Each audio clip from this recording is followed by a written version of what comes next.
Low carb ডায়েটে আমি কিন্তু প্রায় সময় কিনোয়া এই সালাদটা খেয়ে থাকি। এটা আমার কাছে খুবই পছন্দ, আর যারা ওজন কমাতে চাচ্ছ তারাও কিন্তু এভাবে করে খেতে পারো। তো কিনোয়া সালাদটা বানানো খুবই ইজি।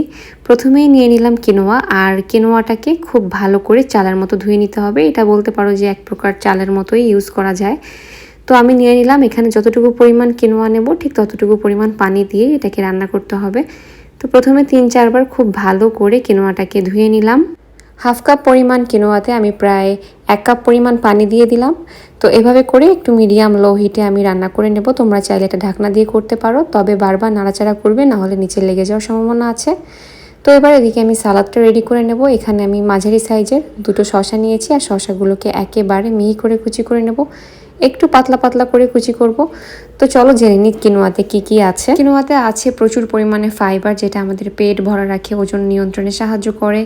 তারপরে আছে কমপ্লেক্স কার্বোহাইড্রেট, যেটা ধীরে ধীরে শক্তি দেয়। স্বাস্থ্যকর ফ্যাট, অল্প পরিমাণে আয়রন আছে, magnesium, phosphorus, potassium, zinc, magnesium, vitamin B, vitamin E, antioxidant সব কিছুই কিন্তু অল্প পরিমাণে আছে। তো তোমরা চাইলে ভাতের পরিবর্তে কিন্তু এটা খেতে পারো। যাদের পিসিওএস অথবা পিএমওএস বা যারা লো কার্ব ডায়েট করছো তারা কিন্তু এটা খেতে পারো, তবে অবশ্যই পরিমাণ মতো খেতে হবে।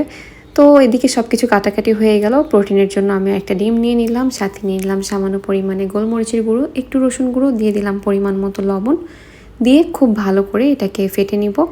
তো এটা আমি এটাকে খুব ভালোভাবে মিডিয়াম লো হিটে একটু নরম নরম করে ফ্রাই করে নিব। এদিকে চলে আসলাম, একটা বাটিতে নিয়ে নিলাম লেবুর রস। তো লেবুর রসটা একটু বেশি পরিমাণে নিবে, তাহলে কিন্তু খেতে বেশি ভালো লাগবে। নিয়ে নিলাম সামান্য পরিমাণে সরিষার তেল। এখানে সরিষার তেলের পরিবর্তে অলিভ অয়েলটা ইউজ করতে পারো, তবে সরিষার তেলটা দিলে এখানে একটা অন্যরকম ফ্লেভার আসে। দিয়ে দিলাম পেঁয়াজ কুচি পরিমাণ মতো, আর দিয়ে দিলাম ভেতরে শসা। তো শসাটা একটু বেশি পরিমাণে কুচি করে রেখেছি, কারণ আমি কিনোয়া প্রায় হাফ কাপ মতো সেদ্ধ করেছি। তবে আমি পুরোটাই এখানে ইউজ করব না, কারণ রান্না করার পর এটা আরও অনেক বেশি হয়ে গিয়েছে। তারপর দিয়ে দিলাম কাঁচামরিচ, লবণ, যা যা আর কি টুকটাক দেওয়া লাগে সব কিছু দিয়ে এটাকে খুব ভালো করে মিক্স করে নিলাম। এই সালাদটার টেস্টটা কিন্তু একেবারেই ডিফারেন্ট হয়, কারণ এটাতে কিন্তু একেবারে সব কিছু, যেমন সরিষার তেল, লেবুর রস সব কিছু মিলিয়ে একটা অন্যরকম ফ্লেভার হয়। আর দেখো কত পরিমাণে কিনোয়াটা সিদ্ধ হয়ে গিয়েছে। এবার নিয়ে নিলাম এখানে একটা ডিমটাকে খুব ভালো করেই ভেজে নিলাম।